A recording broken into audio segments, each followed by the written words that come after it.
এইসব পীরের কাছে মুড়ি দেওয়া হারাম, এইসব পীরকে ধরাও হারাম।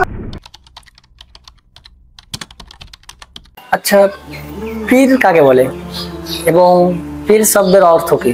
যেহেতু আমরা কোরআন ও হাদিসে পীর শব্দটি কোথাও খুঁজে পাই না, তবে পীর আসলে কে এবং কারা? প্রিয় ভাই, আপনি প্রশ্ন করলেন যে পীর শব্দটা আমরা কোরআনে পাই না। সর্বপ্রথম দেখতে হবে এই পীর শব্দটা হচ্ছে মানে কোন শব্দ। এটা হচ্ছে ফার্সি, এটা আমাদেরকে আরবি খুঁজতে হবে, কারণ কোরআনে কারীম আরবি থেকে নাজিল হয়েছে। তো পীর শব্দের আরবি হলো আউলিয়া, মানে বহু বচন, আর এটার এক বচন হলো ওয়ালি। তো আপনি যদি কোরআনে দেখেন আউলিয়া কিংবা ওয়ালি অনেকবার এসেছে, যেমন আল্লাহ তাআলা বলেন আলা ইন্না আউলিয়া আল্লাহি লা খাউফুন।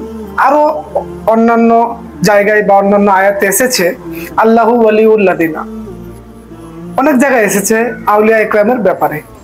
আপনি আরেকটা কথা জিজ্ঞাসা করলেন যে পীর কাকে বলে, তো আমাদেরকে খুঁজতে হবে। যেহেতু আপনাকে বললাম যে পীর এটা হচ্ছে ফার্সি, এটা আরবি হচ্ছে ওয়ালি। তো ওয়ালি শব্দের অর্থটা লগাতে আমাদেরকে খুঁজতে হবে, ওয়ালি শব্দের অর্থ কি। এবার দেখতে হবে শরীয়তের পরিভাষায় পীর কাকে বলে। হযরতে ইবনে আব্বাস থেকে একটি হাদিস বর্ণিত রয়েছে, রাসূলুল্লাহ সাল্লাল্লাহু আলাইহি সাল্লাম বলেছেন যে পীর সেই ব্যক্তি যাকে দেখলে আল্লাহর কথা মনে চলে আসে এবং তিনার প্রত্যেকটি কাজ শরীয়ত বিধান, শরীয়তের বাইরে না, প্রত্যেকটি কাজ আল্লাহকে খুশি করার জন্য, আল্লাহকে রাজি করার জন্য।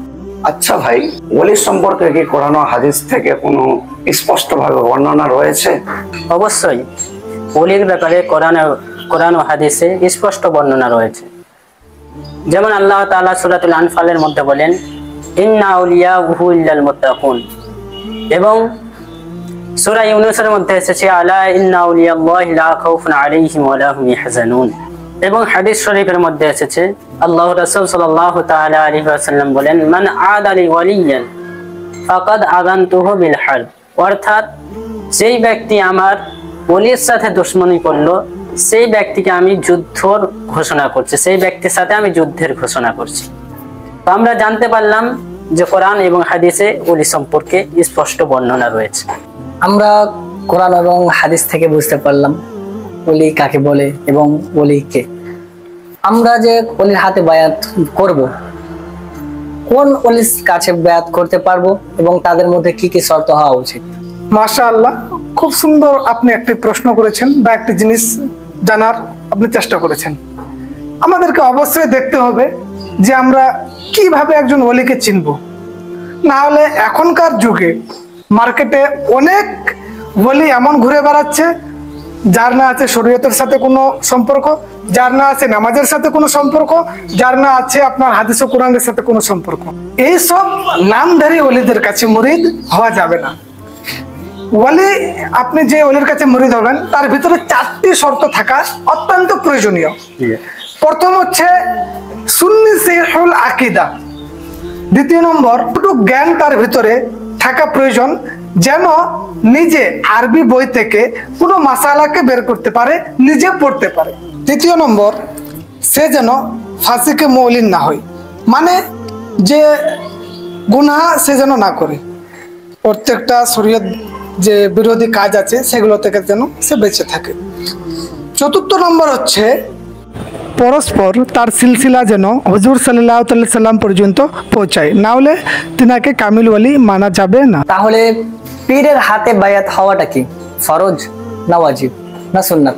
জি, পীরের হাতে বায়াত গ্রহণ করা ফরজ না, ওয়াজিব না, সুন্নাত না, বরং পীরের হাতে বায়াত গ্রহণ করা মুস্তাহাব, ভালো কাজ। আপনাকে খুব সুন্দরভাবে বুঝালেন যে পীরের কাছে মুরিদ হওয়া মুস্তাহাব, মানে সুন্দর কাজ। কিন্তু কিছু মুরিদ আছে যারা পীরের কাছে মুরিদ হয়ে গেলে কি মনে করে যে জান্নাত মনে হয় ওর বাপের, কিনে নিয়েছে, নামাজ রোজা কিছু লাগবে না। কিছু পীরও আছে না পেশাব করে পানি লাই, না নামাজ পড়ে, ব্যবসা খুলে বসে আছে।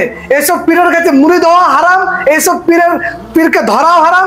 এইসব পীর যদি গ্রামে ঢুকে জুতা মেরে এইসব পীরকে গ্রাম থেকে বয়কট করুন, আপনার শহর থেকে বয়কট করুন, বার করে দেন। এইসব পীরের কাছে যদি মুরিদ হয়ে যান, এইসব পীরকে যদি আপনি ধরে এটা ভেবে বসে থাকেন যে আমি জান্নাত পেয়ে নেব, তাহলে আপনার জন্য অনেক আপনার কপালে দুঃখ আছে, কিয়ামতের ময়দানে আল্লাহ তাআলা ওই পীরের সাথে আপনাকে জাহান্নামে পাঠাবে।